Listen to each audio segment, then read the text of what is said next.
Some current and former Fox News staffers tell CNN they were worried former chief Roger Ailes was listening to their phone calls, even monitoring their emails before he was ousted. Fox News employees were tight-lipped about allegations of sexual harassment. Since former anchor Gretchen Carlson made her story public, others have done the same. The latest is Andrea Tantaros, who says she complained several times last year to Fox executives about Ailes' behavior. According to New York Magazine, she says she was demoted and taken off the air. Fox continues to pay her. Joining us now to discuss, CNN senior media correspondent and host of Reliable Sources, Brian Stelter, and CNN legal analyst and former federal prosecutor, Laura Coates. Brian, I guess I want to start with Andrea Tantaros here. This gets to more than just Roger Ailes, right? That's right. She is accusing more than just this man. She's accusing others of at least knowing what was going on. I spoke with her attorney last night, and he says that Tantaros went to other executives of Fox in 2015 to report this harassment, and that those reports were not taken seriously. She's targeting one of Ailes' top deputies, Bill Shine, as well as Diane Brandy, the head of HR at the company. Now, there have been questions for weeks about whether other executives will be embroiled in this scandal. So far, Fox has said no. They've said it's only Ailes. This was all about Ailes, and the Murdochs have tried to clean this up by ousting Ailes almost 3 weeks ago at this point. But there's been a drip of other stories now implicating other executives. We should say very clearly, Shine denies ever being told by Tantaros that Ailes harassed her.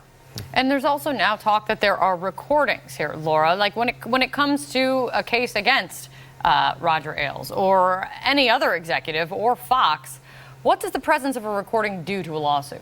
It's a game changer. You have an issue now where you've got proof. Sexual harassment claims are very, very difficult to prove. It's usually he said, she said, or if that's the gender makeup. But now you have actual documentation or proof of an audio recording that may be out there that says, here's what he was saying to these employees, and here's how he created this hostile work environment. And Brian's dead on. If this is a drip, it's turning into a flood, because if there were other execs who were knowledgeable about this work environment, about this open and nefarious conduct by Roger Ailes, Fox News is in a lot of trouble. Fox Corporation. Let's be honest. But Laura, there's one lawsuit right now that we know of, right? There's only one lawsuit. That's right. And it's from Gretchen Carlson, and it's not against Fox News. It's Gretchen Carlson against Roger Ailes. And that's what I'm a little bit confused about, because some of the reporting overnight, Vanity Fair, is saying Fox wants to get Roger Ailes to pay some of this lawsuit out of his own pocket. Pay off the settlement, yes. But isn't he the only person being sued here? Wouldn't he be the only person involved in a settlement? What's Fox's liability?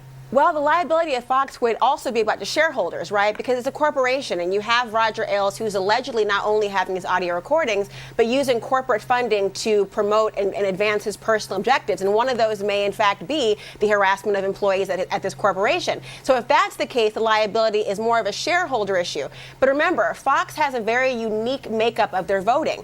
Even though the family only owns 15% of the corporation, they have 40% in voter power. So they have to actually decide whether or not Roger Ailes' conduct, his corporate spending, and the action he took against Gretchen Carlson and perhaps other people was in the interest of the bottom line for Fox. Fox is very much still embroiled, even though Ailes was named.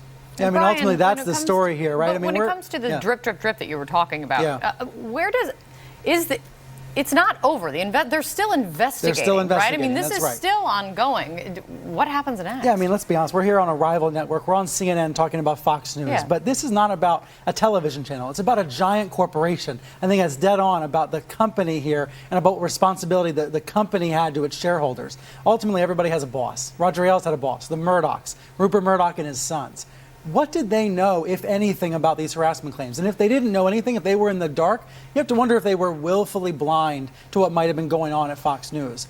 Ultimately, this story is not just about Ailes. It's about a corporate culture, a workplace culture that sounds downright Nixonian. You know, we know that Ailes had consultants on the payroll who seemed to be going out and kind of doing his dirty work for him. I've confirmed that 5 of those consultants were let go last week.